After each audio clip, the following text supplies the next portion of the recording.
دایمنشن دەکەین دواتر ڕایت کلیک لەسەر ئەو ئەلیمنتێکی تەحدیدت کردیە دەیە دایلۆگ بۆکسێک کە دەیە سەر select all instances واتە visible in view دوومان هەیە in entire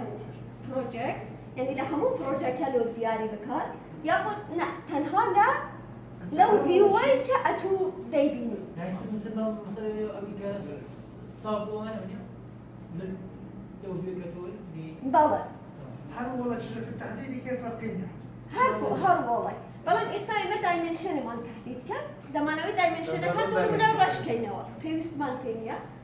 ديا visible in view عادة visible in view بكاربينن entire project هندك يعني لو أنا پێویستت بە گۆڕانکاری نەبی لە هەندێک ڤیوی تر ئەنی تەنها لە ڤیوێک بیگۆڕان باشترە ئێستا تەماشا هەندێک وەبزانم وازەحە ئەوانە هەمووی تەحدید کرا دیلیتی دابگرە ڕەش دەبێتەوە وازەحە کەس پرسیار تەنها ئەو دیوارە تەحدید دەکەیت یەکجار يعني تنها بونمونا أوي دتوي بانتكي ياخد هفتي دابي فردم باشا لا هفتي دابي فردم أو تنها أو تورزانية كلا أثناء إشكرتن أو بيمستان بيدبي أو أنا إن شاء الله هفتي دابي وردقرا كس بسيارينيا أوش طريقة يبو طريقة سيام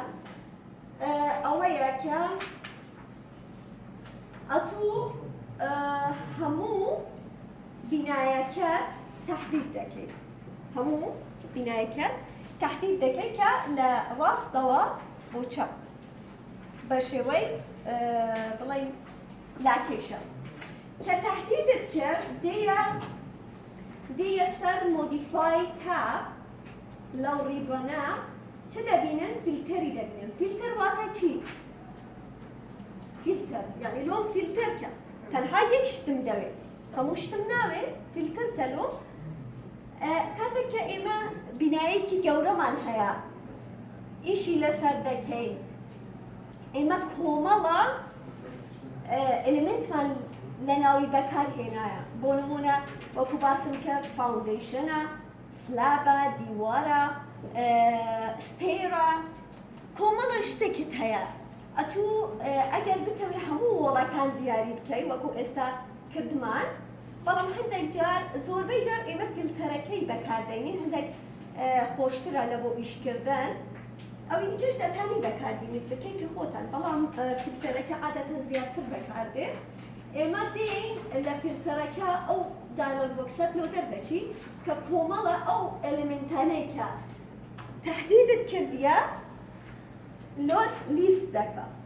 لەو لیستە ئەمن چێک نانی دادەگرم لۆ چێک نانی دادەگرم چونکە نابەوەی هیچ شتێک تەحدید بیت ئەوجا تەنها وەڵەکانم دەوێت کەواتە ماسکەکەت ببە سەر باشە ئاگاتان لێبی ماسکەکەتان بێتە خوارێ نەوەکەتان دەنووسرێ ئەوجا دواتر بەڵام شتێکی مهم لێرە ئێوە هیچ کاتێک ڤیوەکان ڕەش مەکەنەوە ڤیوەکان کاتێککە لێرە لە فیلتر ڤیو چییە؟ باسم کرد لۆتان لە هەفتەی ڕابردوو کە ئەو چاوانەی کە لێرە هەیە ئەو چاوانە چ بوون؟ کەس بەگیری ساید و یعنی ئیست و وێست نۆرس و ساوس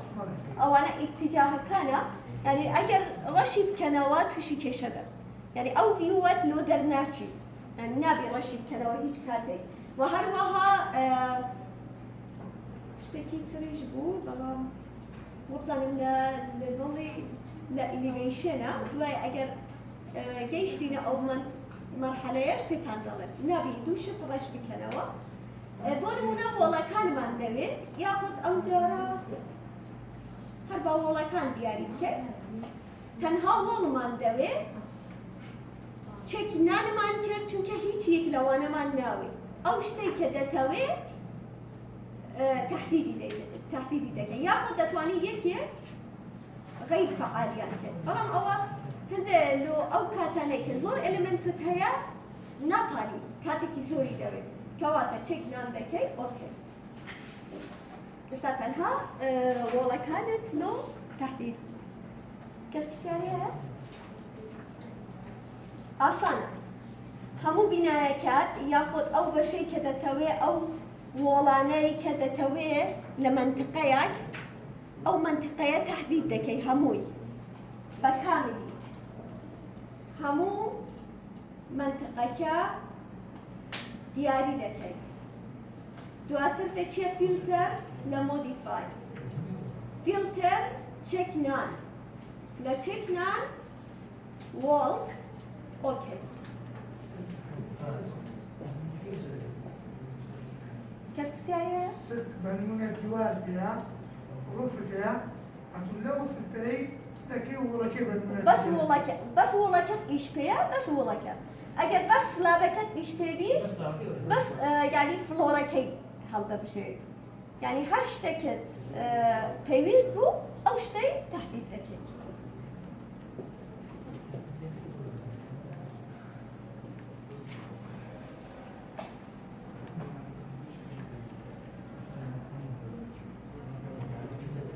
تطبیقتان کرد؟ آخر شتی ترت نییە بەس وۆڵت هەیە دەبی شتی ترشت هەبی یعنی بەڵێ؟ آخر ڤیوەکە ئەتوو لە ناوەڕاستت دروست کردیە بەس وۆڵەکانت لە ناوەڕاست تهدید کردیە هەندێک شاشەکەت ئەوە بکە دوورکەوە ئەوجا محاولە بکە ڤیوەکانیشت بکەویتە ناو سڵێکتەکە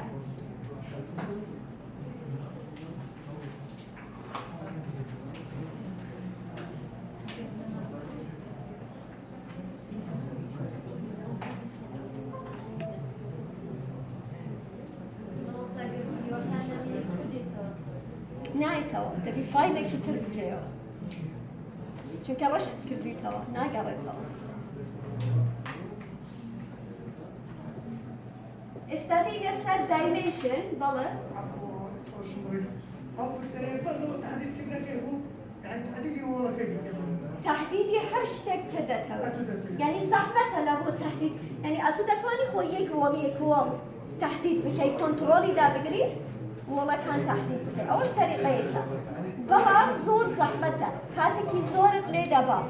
ئەتوو پرۆژەیەکت هەیە زۆر گەورەیە ئەتوو هەموو وەڵەکانت دەوێت تهدید بکەی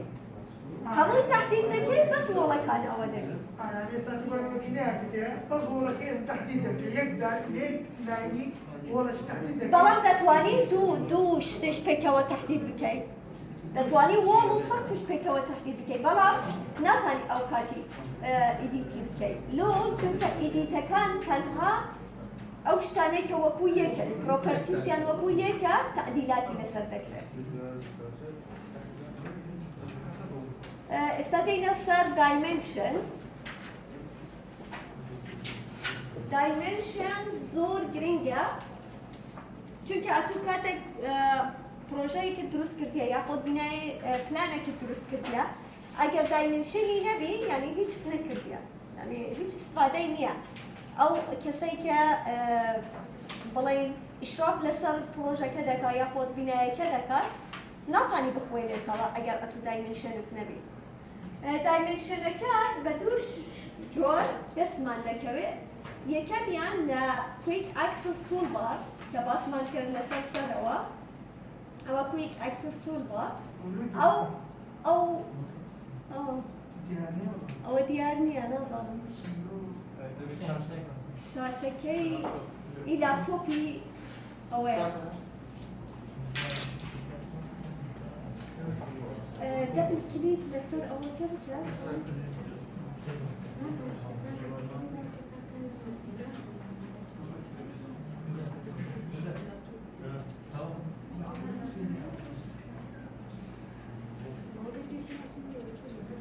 خوارێ ئەوەکەی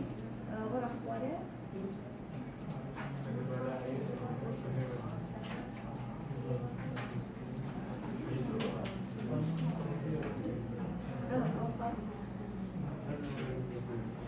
هەر زیاتر بوو شتێکە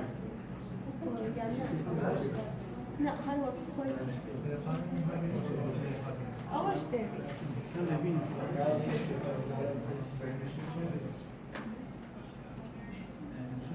das ist toll.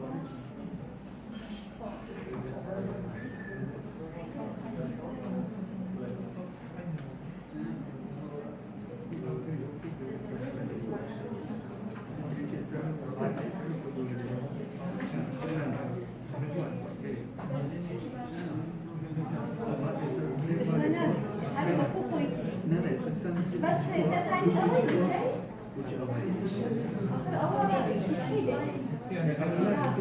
بس اول نبورة يعني وكفويتي ليش هي ولا بتفهميها يعني لا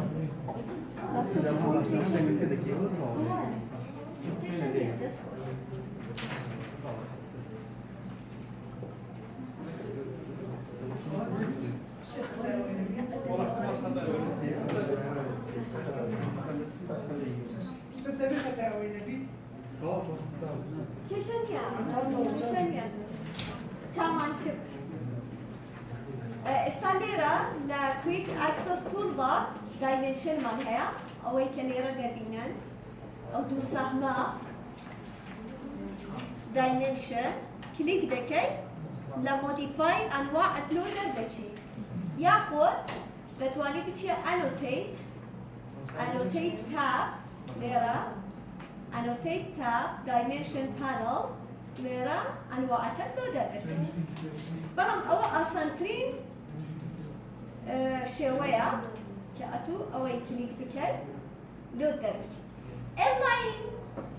كان طريقة كان مالها كان دايمنشن مالها كان نوع ك تيجي بيش اوي بينا صرنا وأكان باشتر ويا لأوبشن باركة اوي كدمانوي آيا آقاتان ليربي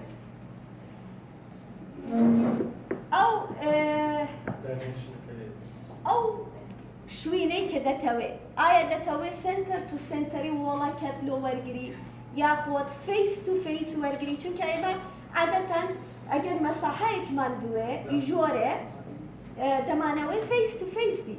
چون که يعني كلير ديستانسي غرفة كمان بداته يعني أوقاتي فيس وول فيس اختيارتك ياخد سنتر اوف كور فيس اوف كور او انا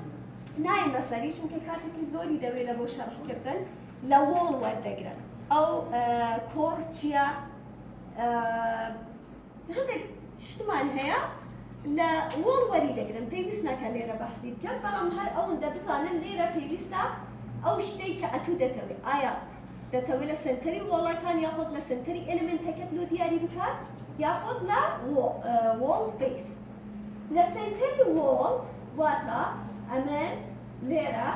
ئەوە لەگەڵ ئەوە کلیک دەکات و پێویستە بێمە ناوە ڕاست و کلیک بکەم لێرە نازانم ئەو ئۆپشنە لۆ فعال نابی چونکە ئەگەر فعال بی کۆمەڵێک ئۆپشنی ترشمان هەیە کە دەتوانن بەکاربینن ئێمە ڤیدیۆمان دانایە لە مۆدڵز ئەوە لەوێ باس دەکا بەڵام لێرە فعال نییە پێشانتان بدەم ئەوە ئەگەر لینیەر ئەگەر ئەفۆ ئەلاین بێ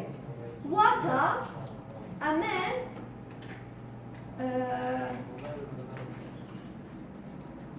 بۆ نمونە بە وۆڵێکی تریش ڕسم بکەین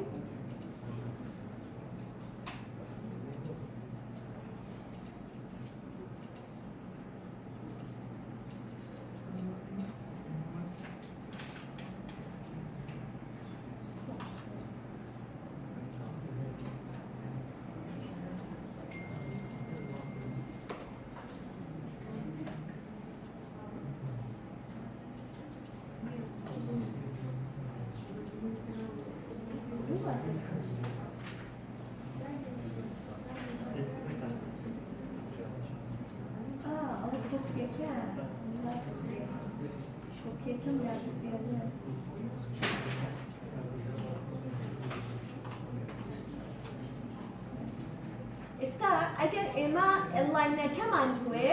بۆ نمونە بە شێوەی تەماشا بە شێوەی مەیل بە شێوەی مەیلش لۆم دیاری دەکات بەڵام لینیێرەکە چۆنە یان بە شێوەی ئوفوقی لۆ دیاری دەکات یان بە شێوەی عەمودی چۆن بۆ نمونە ئەمن ئەو شوێنە لەگەڵ ئەو شوێنە تەماشا بە شێوەی چییە یعنی پارالل نییە لۆ وۆڵەکە تێدەگەن چۆن یعنی ئێستا ئەگەر ئەمن ئێڵلاینەکەی هەڵبژێرە ئەوە ئێڵلاینە یعنی لەگەڵ مستەوای دیوارەکە لۆ دیاری دەکات بەڵام ئەوی دیکە کە لینیێرە یان بە شێوەی ئوفوقی و بە شێوەی عەمود لۆ دیاری دەکات بۆ نمونە ئەگەر لێرە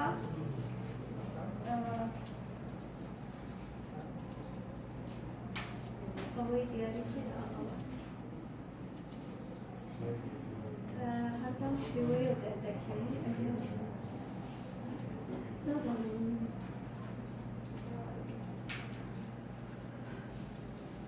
تەماشا ئەمە عەمودیە یان بە شێوەی ئوفوقی بە شێوەی ئەڵلاین لۆ دەرناچێ یعنی parallel to the element لۆ دەرناچێ لە هەندێک شوێن ئێمە پێویستمان بەو دایمنشنە دەبی ئەگەر پێویستان بوو دەتوانێت لینیەرەکەی هەڵبژێرە و هەروەها ئەنگڵە واتە ئەمن ئەو ئەنگەڵەم دەوێت بزانم چەندە یعنی ئەو دوو وۆڵای تەحدید دەکە و درێژی دەکەمەوە ئەوە 120 یاخۆت بەم شێوەیە بەڵام دەبی دوو ئەوەت هەبی دوو وۆڵت هەبی دوو فەیست هەبی ئەگەر فەیسەکەی فەعالکە تەماشا ئەوە لەگەڵ فەیسەکە لۆ دیاری دەکات کە ئەوەش هەمان 120 کەس پرسیاری هەیە ڕێدیۆ واتە ئەمن ڕێدیەسی کێرڤەکە یاخود بازنەکەم لۆ دەردەچی ئەگەر دایمیتەر بی دایمیتەرەکەم لۆ دیاری دەکات ئەگەر کێرڤ بی ئەگەر باز نەبی بەم شێوەیە دەتوانی ئەوەکەی دیاری بکەیت ئەگەر کەس پرسیاری هەیە تا ئێستا دێینە سەر ئارک بۆ نمونە دەمەوێت قیاسی ئەو ئارکە وەربگرم یعنی ئەو ئارکە بزانم محیتەکەی چەندە یعنی ئارک دەبێتە محیت پێویستە ئارک لینکسەکەی دیاری بکەم یەکەم جار کلیک لەسەر ئارکەکە دەکەم دواتر دوو ئەوەکەی دەبی دیاری بکەم بیدایەت و نیهایەتی کێرڤەکە دیاری بکەم ئەوجا دەتوانی لە ژۆرێ یاخۆت لە دەرەوە یاخۆت لە دەرەوە دای بنێ یاخود ئەوە سپۆت ئلیڤیشنەکەت لۆ دیاری دەکات بۆ نمونە ئەگەر بچینە 3 دایمنشن ئاگاتان لێرەیە ئەگەر بچینە 3 دایمنشن لێرە سپۆت ئلیڤیشنی بیدایەتەکەت چەندە سفرە و دیوارەکە چەند بەرزە دەتوانی ئەو مەسافەیە دیاری بکەیت 20 فوتە ارتفاعی ئەو دیوار هەندێک جار لە 3 دایمنشن یاخود لە ئلیڤیشن ئێمە پێویستمان بە بەو سپۆت ئلیڤیشنە هەیە لە بۆ دیاریکردنی ئلیڤیشن دایمنشنەکە لە چی ناسب بەڵێ دایمنشنەکە باسمان کرد سپۆت کۆردینەیتمان هەیە واتە کۆردینەیشنی هەر شوێنێک لە شوێنەکان هەر خاڵێک لە خاڵەکان یاخود ئلیڤیشنەکە دەداتێت تەماشا بەم شێوەیە ئەو ئلیڤیشنە دەداتێت بۆ نمونە دەڵێن نۆرسەکەی ئەوەندەیە ئیستەکەی ئەوەندەیە سلۆپ ئێمە لێرە ڕەمپێکمان هەیە ڕەمپ دەزانن چییە؟ ڕەمپ امتحانی سایقیتان دەیە؟ یعنی بەسەر ڕەمپی دەکەون ئەوجا ئەو ڕەمپە ئەگەر بمانەوێ سلۆپەکەی بزانی چەندە دەبی ڕەمپەکەمان هەبی و کلیک لەسەری بکەیت تەنها بە کلیککردن لەسەری ئەوەکەت دەدات سلۆپەکەت دەدات ئەوجا چونکە ئەوە بە فوت و ئینجا بەم شێوەیە دەردەچێت کەس پرسیاری هەیە؟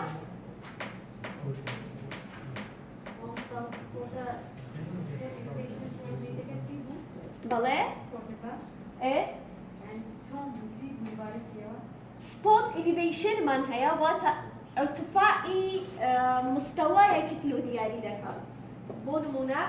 أو مستوى أو رمبا تماشا أولا صفرة دستي فكرديا بزانين لا مستواك شكوتاي بهاتيا لصفر دستي فكرديا لدو فوتو 6 إنج كوتاي هاتيا يعني اگر کوردینیشنکش بڵێ یاخود تهدیدی بکەیت کوردینیشنەکەت دەداتێ حەساب ئیست و وێست یاخود نۆرس و ئیست ئەوجا بزانە چناوە بە چ شێوەیەکت دەداتێ کەس پرسیاری هەیە؟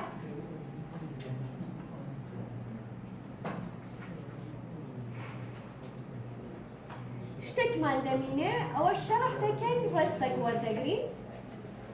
دوای دەگەڕێینەوە تەواوی دەکەین ڕێستە چارێگە بەڵام محاولە بکەن لەو چارێگە بگەڕێنەوە چونکە ناوی خۆی لە ناوەکەی مەرجع یعنی سۆرس ریسۆرس سەرچاوەکە یعنی واتە بۆ نمونە ئەگەر ئێمە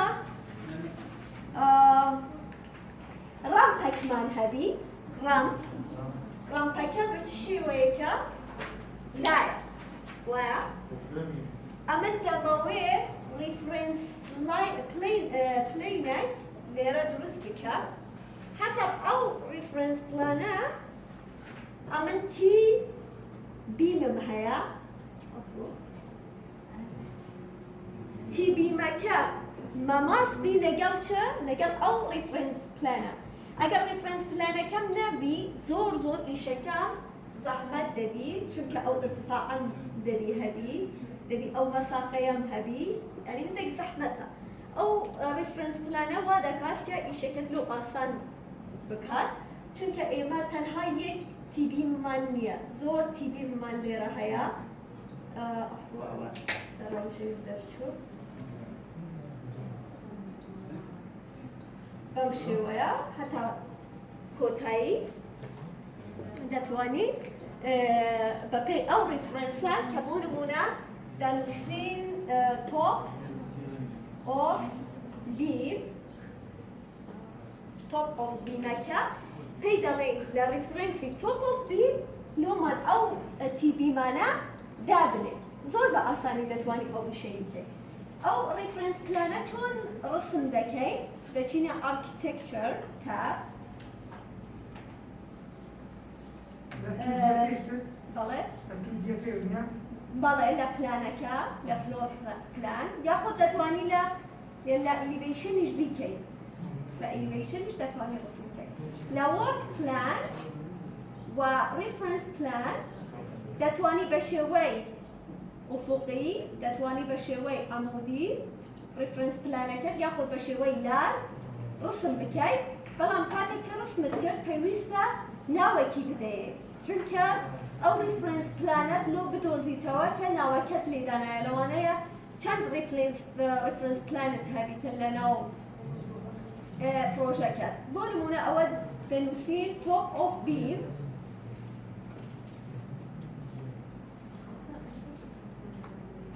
و هەروەها ئەوە دەنووسین وۆڵ بۆ نمونە هەر شتێک هەر ناوێک دەتوانی بیدەیتێ هەم لێرە دەتوانی لەسەر ڕسمەکە ناوەکەی بگۆڕی هەم لە پرۆپەرتیز پاڵێت لێرە دەتوانی ناوەکەی بگۆڕی کەس پرسیاری هەیە؟ پرسیارتان نییە؟ ئێستا ئەوە لۆ ئێستا کافیە ئەوانەمان هەمووی شەڕح کرد ڕێستێک وەردەگرین دواتر دێینەوە سەر modified forms. بس نوزع الفيصل يعني ايش تسفيه يستعملها. هذه شرح النكر استشرح من كربة نمونوة وتم ريفرنس لاينك دادني بونمونا رم بشوي لار بله لبو أوش بونمونا أتودا توي بلام لبو أومان بيوسني بونمونا